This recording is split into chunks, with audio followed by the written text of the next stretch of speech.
आज हम special cases में एक लास्ट स्पेशल केस को डिस्कस करेंगे और वो है इनफिजिबल सॉल्यूशन। इससे पहले हम 3 स्पेशल केसेस डिस्कस कर चुके हैं, degeneracy, alternative optima, unbounded solution. ये तीनों स्पेशल केसेस डिस्कस कर चुके हैं। अब हम डिस्कस करते हैं इनफिजिबल सॉल्यूशन। तो मॉडल बहुत सिंपल ही है, 2 कंस्ट्रेंट 2 वेरिएबल, लेकिन एक चीज आप डिफरेंट देख रहे होंगे, greater than equal to constraint. तो इसका मतलब ये होगा अगर आपकी कंस्ट्रेंट सारी की सारी लेस देन इक्वल टू है तो पॉसिबल ही नहीं है इनफिजिबल सॉल्यूशन है। इनफिजिबल सॉल्यूशन सिर्फ उस वक्त मिलेगा जब आपकी कोई एक कंस्ट्रेंट ग्रेटर देन हो। पॉसिबिलिटी है, जरूरी नहीं। आपने अभी ग्रेटर देन कंस्ट्रेंट्स के साथ कई प्रॉब्लम एम टेक्निक में की हैं और उसमें इनफिजिबल सॉल्यूशन नहीं आया। फिजिबल ऑप्टिमल सॉल्यूशन फिजिबल था, लेकिन इनफिजिबल सॉल्यूशन की पॉसिबिलिटी सिर्फ ग्रेटर देन कंस्ट्रेंट की एग्जिस्टेंस पर ही है, ये कहना चाह रहा हूं। तो अगर सारी constraints less than equal to हैं तो इनफिजिबल सॉल्यूशन हो ही नहीं सकता। जी, अब हम ग्रेटर देन कंस्ट्रेंट है तो कैसे सॉल्व करेंगे? एम टेक्निक से। उसकी हम डिटेल में नहीं जाते, वो आप ऑलरेडी जानते हैं। ये मैंने उसकी स्टैंडर्ड फॉर्म ली, आपको पता है ये लेस देन इक्वल टू है, स्लैक वेरिएबल्स इंट्रोड्यूस किया आपने,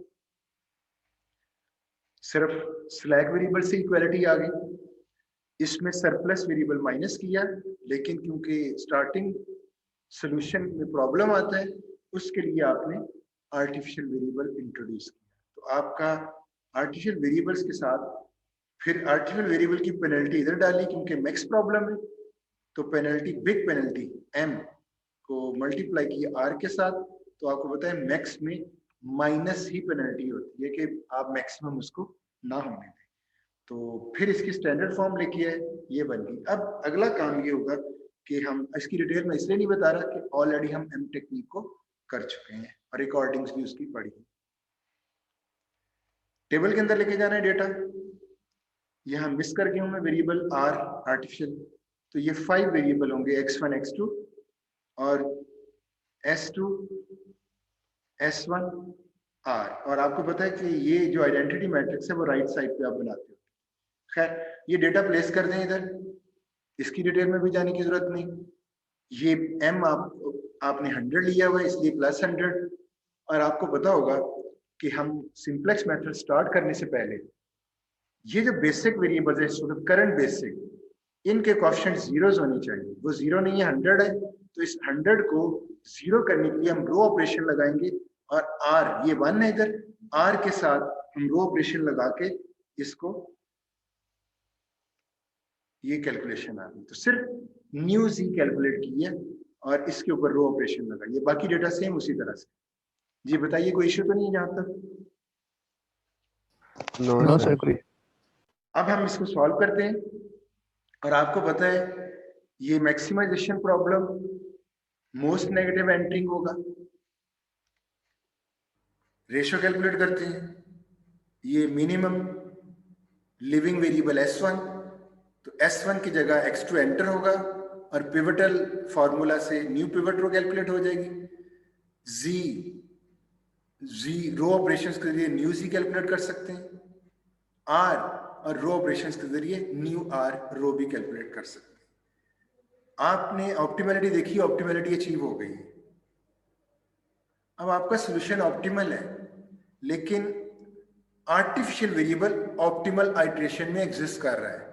मैंने आपसे एम टेक्निक में आपको बताया था कि हम अगर हमारा मॉडल सही फॉर्मुलेट हुआ हो, उसमें कोई इश्यू ना हो, तो 100% है आप पेनल्टी ले लेते हो और आर्टिफिशियल वेरिएबल इंट्रोड्यूस करके प्रॉब्लम सॉल्व कर लेते हो। तो ऑप्टिमम लेवल पे आपका आर्टिफिशियल वेरिएबल मौजूद होता है या रिमूव हो जाता है, बताइएगा। सर वो रिमूव हो जाता है सर। रिमूव हो जाता है। इट वो मीन्स वहाँ हम जीरो पुट करते हैं तो वो वापस जीरो हो जाता है सर ऑब्जेक्टिव फंक्शन में। इट मीन्स अगर आपका मॉडल सही फॉर्मुलेट हुआ और डेफिनेटली 100% है कि ऑप्टिमल आइट्रेशन में आर रिमूव हो जाएगा, मींस आर इक्वल टू 0, और आप उस पेनल्टी से बच जाएंगे और आपका वो ऑब्जेक्टिव फंक्शन वही पहले वाला उसी तरह बिहेव करेगा। तो ये इसलिए हमारे लिए बड़ा इंपॉर्टेंट था कि हमने सिंपलेक्स मेथड से भी काम ले लिया और हमें पेनल्टी भी पे नहीं करनी पड़ी। लेकिन अगर आपका मॉडल सही नहीं है और उसका कोई फिजिबल सोल्यूशन ही एग्जिस्ट नहीं करता, जबकि आज केस हम कर भी यही रहेंगे इनफिजिबल, तो अगर उसका इनफिजिबल सोल्यूशन है यानी मॉडल सही फॉर्मुलेट नहीं हुआ, तो वो कैसे पता चलेगा अलजेब्राइक में? ये ऑप्टिमल आइट्रेशन में आर्टिफिशियल वेरिएबल्स की बेसिक सेक्शन में एग्जिस्टेंस r इक्वल टू 4, तो ये बता रहा है कि आपका जो सॉल्यूशन है ऑप्टिमल वो इनफिजिबल है। तो existence of artificial variable r at the optimum shows solution is infeasible. Means और भी मतलब है इसका, constraints are not satisfied simultaneously. Infeasible ये होता है कि आपका वो जो सॉल्यूशन स्पेस एरिया है वो कॉमन नहीं मिलता। ग्राफिकली हम इसको अभी देखते हैं। तो आप देखें, अगर आपकी सारी की सारी कंस्ट्रेंट्स सेटिस्फाई नहीं हो रहे, इट मींस आपका जो ऑप्टिमल सॉल्यूशन फिजिबल आ ही नहीं सकता। तो ग्राफिकली हम इसको देख सकते हैं। और दूसरा, इधर से भी डिटेक्ट, इधर आर की एग्जिस्टेंस का मतलब है आपकी सारी कंस्ट्रेंट सेटिस्फाई नहीं कर रही। अगर सारी कंस्ट्रेंट सेटिस्फाई नहीं कर रही तो वो सॉल्यूशन तो आपके किसी काम का नहीं ना, सेटिस्फाई करनी चाहिए तभी वही सॉल्यूशन आपके काम का होगा। तो हम ग्राफिकली इसको ऑब्जर्व करते हैं। ग्राफिकली हमें नजर आ जाएगा, जैसे हमने हर स्पेशल केस में ग्राफिकल वे में उसको चेक किया, देखा है। ये इसका ग्राफ ये बनता है, ये कंस्ट्रेंट है, ये कर्सर देखें ये बनी हुई है और इसकी सॉल्यूशन स्पेस इधर है। ये जो कंस्ट्रेंट है ये प्लॉट की हुई है, इसकी सॉल्यूशन स्पेस अपवर्ड है। अब उसकी डिटेल में नहीं जाते कि ये कैसे पता चला अपवर्ड और डाउनवर्ड, वो आपको हम ग्राफिकल मेथड में ये सारी चीजें कर चुके हैं। तो अभी इसकी सॉल्यूशन स्पेस अपवर्ड है, इसकी डाउनवर्ड है। एक ईस्ट में सॉल्यूशन स्पेस है और एक वेस्ट में, क्या उनका कोई कॉमन रीजन होगा? No sir. सर एक ही कांस्टेंट का होगा सर। मुझे एक मार्ग नहीं मिल सकता। हमने मतलब ये है कि एक कंस्ट्रेंट अगर ये है सही, तो ये कंस्ट्रेंट गलत बनी हुई है। मतलब आप ये कहेंगे कि आपका सॉल्यूशन स्पेस ये इस तरह का, अगर मैं आपको ग्राफिकल मेथड में क्वेश्चन दूं और इस तरह की सिचुएशन आ जाए, तो आप कहेंगे जी फिजिबल सॉल्यूशन एग्जिस्ट नहीं करता, इसका जो सॉल्यूशन है ऑप्टिमल सॉल्यूशन इनफिजिबल होगा। ये आपको ग्राफ से साफ नजर आ रहा है। अब क्वेश्चन मेरा ये है, एक चीज क्वेश्चन मेरा ये है कि हमने इनफिजिबिलिटी डिटेक्ट होगी, मैं अलजेब्राइक वे में ही आऊंगा। ये तो मैंने दिखाया कि यहां से आप आसानी से देख सकते हैं, लेकिन हमने क्योंकि 2 और मोर देन 2 वेरिएबल के लिए अलजेब्राइक वे ही अडॉप्ट करना होता है, तो आर्टिफिशियल वेरिएबल ही हमें बताएगा कि इनफिजिबल ऑप्टिमल सॉल्यूशन है। तो अब क्या करेंगे हम? ऑपरेशन रिसर्च टीम को, जिन्होंने मॉडल फॉर्मुलेट किया है, उनको कहेंगे भाई अपने मॉडल को रिव्यू करो। क्या मतलब कि आपका वो मॉडल हो सकता है आपने वो गलत फॉर्मुलेट किया हो, और वो गलती क्या हो सकती है? ग्रेटर देन कंस्ट्रेंट हो सकता है। उन्होंने वो जो प्रॉब्लम स्टेटमेंट से गलत गेस किया हो कि ये constraint greater than equal to बनती है, हो सकता है लेस देन इक्वल टू। तो जैसे ही ग्रेटर देन इक्वल टू गलती किसी ने की और सॉल्व करते हुए गलती डिटेक्ट हो गई, तो वो रिव्यू के लिए ऑपरेशन सर टीम को कहा जा सकता है कि इसको रिव्यू करें। वो चेक करेंगे कि क्या ग्रेटर देन कंस्ट्रेंट है या लेस देन।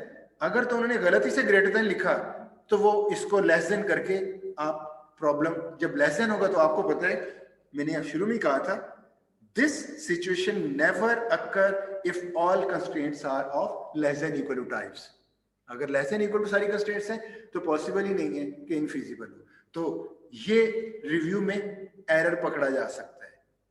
लेकिन अगर वो ऑपरेशन रिसर्च टीम यही कहे भाई नहीं, लेस देन नहीं, हमारी demand greater than equal to ही है, फिर क्या करेंगे? दूसरे कंस्ट्रेंट को फिर ग्रेटर करेंगे सर। नहीं, वो लेस देन ही है, तो इट मींस फिर हम उनको यही कहेंगे कि आप इसका फिजिबल सॉल्यूशन एग्जिस्ट कर ही नहीं सकता, आप इस प्रॉब्लम को, इस प्रोजेक्ट को ही डिस्कार्ड कर दें, आपकी ये ख्वाहिश पूरी नहीं हो सकती। क्लियर है पॉइंट? Yes sir.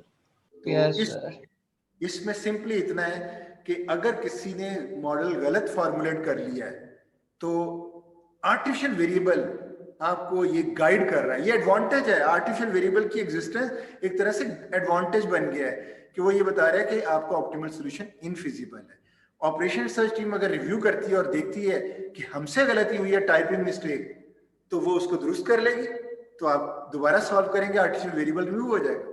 लेकिन अगर वो कहेंगे नहीं हमारा मॉडल यही सही है, हमें यही चाहिए, तो आप कहेंगे कि इसका, आप उनको बताएं कि इसका कोई फिजिबल सॉल्यूशन, यानी साइमल्टेनियसली सारी कंस्ट्रेंट्स नहीं सेटिस्फाई हो सकते, तो ये आप उनको कह दें, वो प्रोजेक्ट डिस्कार्ड करना पड़ेगा।